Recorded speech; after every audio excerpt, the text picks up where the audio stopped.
오늘은 야이로의 딸을 살리시는 이야기를 함께 살펴보고자 합니다.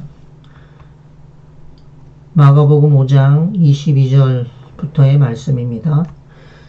회당장 중에 하나인 야이로라는 이가 예수를 보고 발 아래 엎드려 간곡히 구하여 이르되 내 어린 딸이 죽게 되었사오니 오셔서 그 위에 손을 얹으사 그로 구원을 받아 살게 하소서 하거늘 이에 그와 함께 가실새 큰 무리가 따라가며 애워싸 밀더라. 아직 예수께서 말씀하실 때에 회당장의 집에서 사람들이 와서 회당장에게 이르되 당신의 딸이 죽었나이다. 어찌하여 선생을 더 괴롭게 하나이까. 예수께서 그 하는 말을 곁에서 들으시고 회당장에게 이르시되 두려워 말고 믿기만 하라 하시고 베드로와 야고보와 야고보의 형제 요한 외에 아무도 따라옴을 허락하지 아니하시고 회당장의 집에 함께 가사 떠드는 것과 사람들이 울며 심히 통곡함을 보시고 들어가서 그들에게 이르시되 너희가 어찌하여 떠들며 우느냐. 이 아이가 죽은 것이 아니라 잔다 하시니 그들이 비웃더라. 예수께서 그들을 다 내보내신 후에 아이의 부모와 또 자기와 함께한 자들을 데리시고 아이 있는 곳에 들어가서 그 아이의 손을 잡고 이르시되 달리다고 하시니 번역하면 곧 내가 내게 말하노니 소녀야 일어나라 하심이라. 소녀가 곧 일어나서 걸으니 나이가 12살이다. 사람들이 곧 크게 놀라고 놀라거늘 예수께서 이 일을 아무도 알지 못하게 하라고 그들을 많이 경계하시고 이에 소녀에게 먹을 것을 주라 하시니라. 망하는 인생의 고난과 어려움을 통하여 예수님을 만나는 두 사람을 소개합니다. 한 명은 회당장 야이로이고 또 하나는 혈루증에 고통하는 여인이었습니다. 이 둘은 모두 자신들이 안고 있는 부족과 고통을 통하여서 예수님을 찾게 되었습니다. 만약 이들의 삶에 어려움이 없었다면 구태여 예수님을 필요로 하지 않았을 것입니다. 우리의 인생도 어떤 불행이나 어려움이 없었다면 절대로 예수를 믿지 않았을 것입니다. 야이로의 딸을 살리시는 이야기는 혈류병 걸린 여인의 극적인 치유 사건을 중심으로 하여 전반부와 후반부로 나누어집니다. 전반부에서는 회당장 야이로가 예수님께 나아가 죽어가는 딸을 살리기 위한 희망의 길을 가고 있지만 결국 그의 딸이 죽었다는 절망의 소식을 듣는 것으로 맞춰집니다.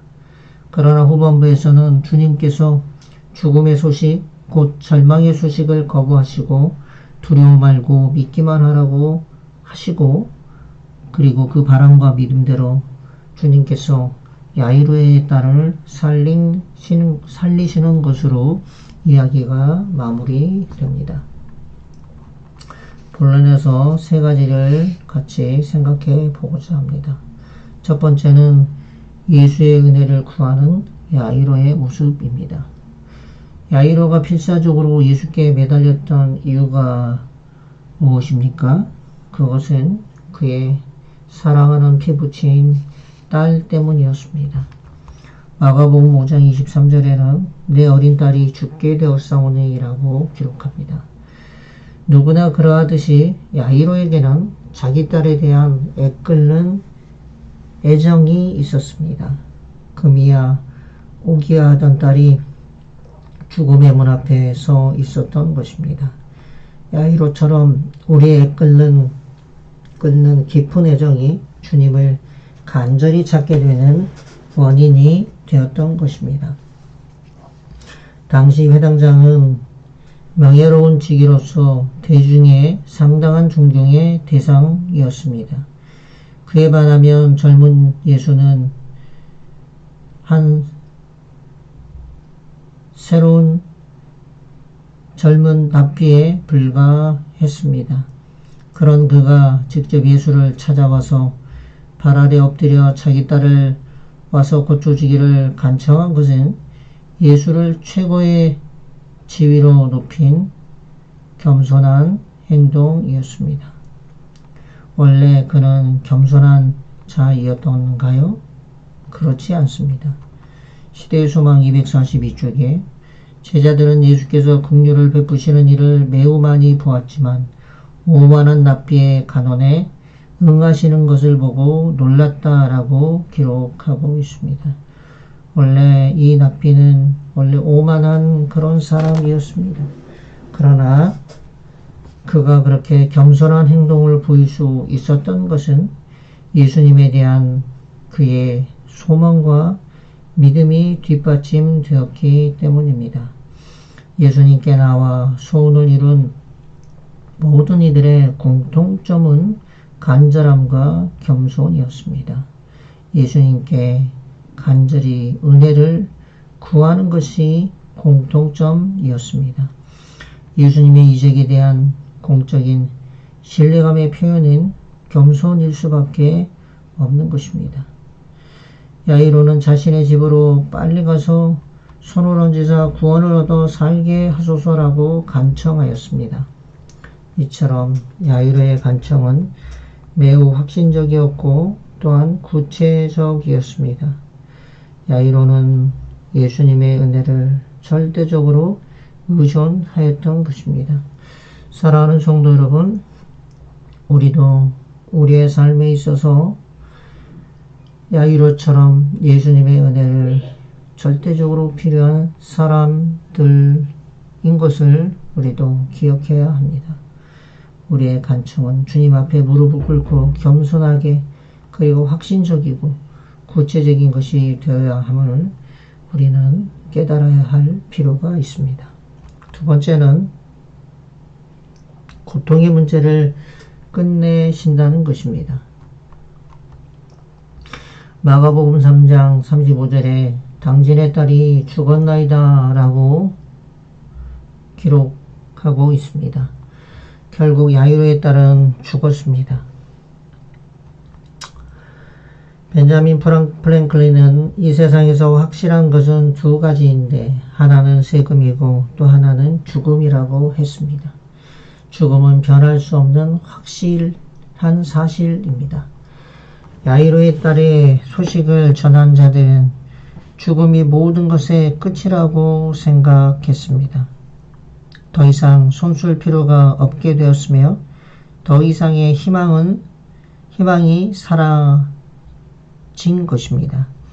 예수님의 야이로의 집으로 가고 있을 때까지만 해도 소망이 남아 있었습니다. 그러나 그의 딸이 마침내 죽었다는 소식을 들었을 때는 모든 것이 끝장난 것입니다. 주변인의 말처럼 더 이상 주님을 괴롭게 할 필요가 없어진 것입니다. 주위 사람들이 예수님을 괴롭게 하지 말라고 했을 때 사용한 괴로움이란 말은 원래 짐승의 가죽이나 나무의 껍질을 벗기는 것처럼 가혹하리만치 혹독한 고통이나 쓰라림을 뜻하는 말입니다. 딸을 잃은 아버지의 마음보다 더 고통스러운 것이 어디 있겠습니까? 그런데 왜 주님은 그런 고통을 허락하시는 것일까요? 산상수훈에는 다음과 같은 말씀이 기록되어져 있습니다. 우리의 슬픔은 땅에서 솟아난 것이 아니다. 하나님께서 인생으로 고생하며 근심하게 하심이 본심이 아니시로다. 하나님께서 시련과 고난을 허락하실 때 그것은 우리의 유익을 위하여 그의 거룩하심에 참여케 하시기 위함이다. 만일 믿음으로 시련을 받아들이면 아무리 감당하기에 괴롭고 어려운 시련처럼 보이는 것도 축복임이 입증될 것이다. 세상의 기쁨을 시들게 하는 혹독한 바람은 우리의 눈을 하늘로 향하게 하는 수단이 될 것이다. 만일 예수님 안에서 위로를 구하도록 인도해 준 슬픔이 없었다면 예수님을 알지 못했을 사람이 얼마나 많은가. 사랑하는 성도 여러분, 주님께서 우리에게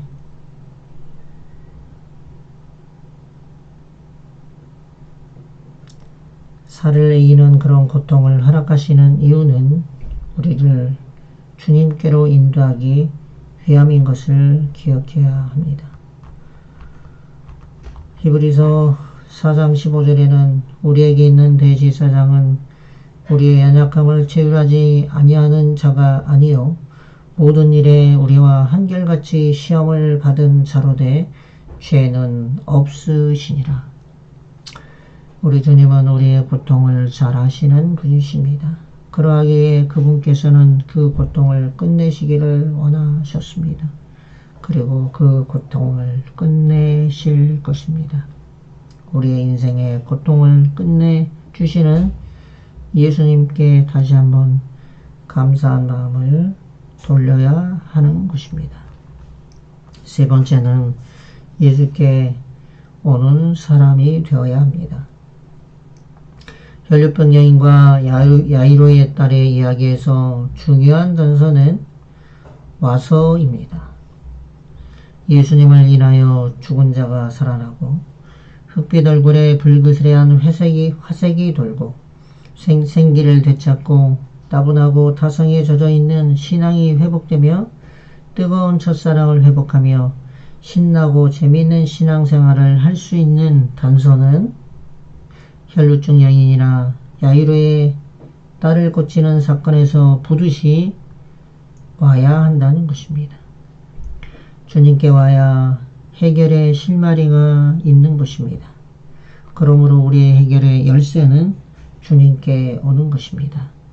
문제가 있으면 예수님께 와서 아뢰고 그 자비하시고 긍휼이 많으신 예수님의 처방을 받아야 합니다. 예수께 오면 그 시로 문제를 해결해 주십니다. 아무리 해박한 성경 지식과 언변수를 가졌어도 직접 예수께 와서 그분을 만나지 못하면 그것은 생명력이 없습니다.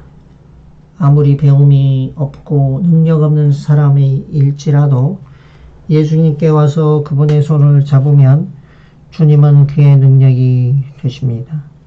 백부장과 야이로나 혈루병 여인처럼 발길을 예수님께 돌려 그분을 찾아 나서는 간절한 믿음이 우리에게 필요한 것입니다. 네 번째는 믿는 자들이 일어난다는 것입니다. 마가복음 5장 36절에는 곁에서 들으시고라고 이야기하는데 여기서 들으시고라고 하는 말은 불순종하다 또는 거부하다는 뜻이 있습니다. 한국어로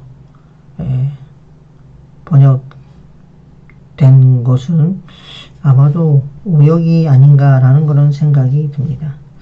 야이로의 집에서 온 사람들의 말, 즉 죽었다는 것을 주님께서 거부하셨다는 의미가 여기에 포함되어져 있는 것입니다. 그의 집에서 온 사람들의 말은 그의 딸이 죽어 모든 것이 끝장났으니 예수님을 더 이상 괴로움에 참여시키지 말라고 하였습니다. 그런데 예수님께서는 두려워 말고 단지 믿으라고 하십니다. 사단은 모든 것이 소용없는 일이고 이제 그것을 포기하라고 하지만 주님은 그 말을 강력하게 거부하셨던 것입니다. 야이로의 믿음에 대한 도전은 그의 집에 당도했을 때 더욱더 심각하게 현실적으로 나타났습니다. 딸의 죽음에 검은 그림자가 온 집을 가득 채우고 있었습니다. 그의 집은 어린 딸의 죽음으로 인한 소란과 애곡으로 진동했습니다. 야이로의 믿음을 송두리째 빼앗아 갈 수 있는 위협적인 상황에서 예수님은 어찌하여 소란을 피우며 애곡하느냐라고 말씀하십니다.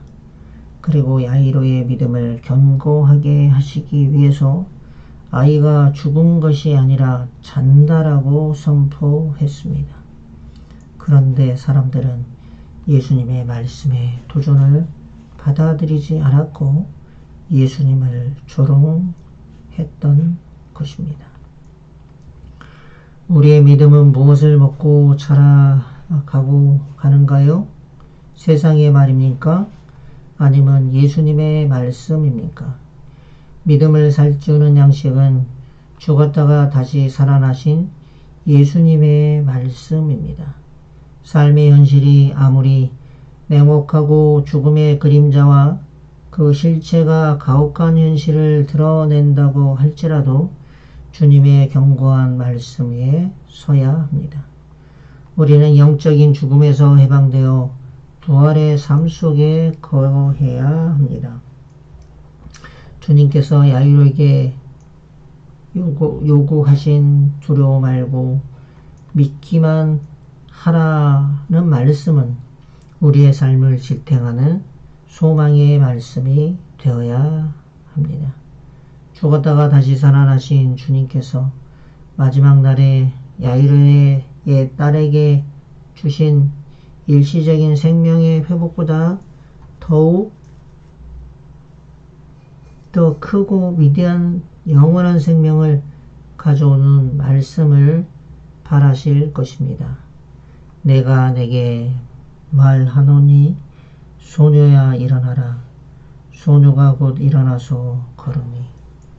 사랑하는 성도 여러분, 분명히 하나님을 믿는 자들이 일어나게 될 것을 다시 한번 믿음으로 고백하는 우리 모두가 되기를 간절히 바랍니다.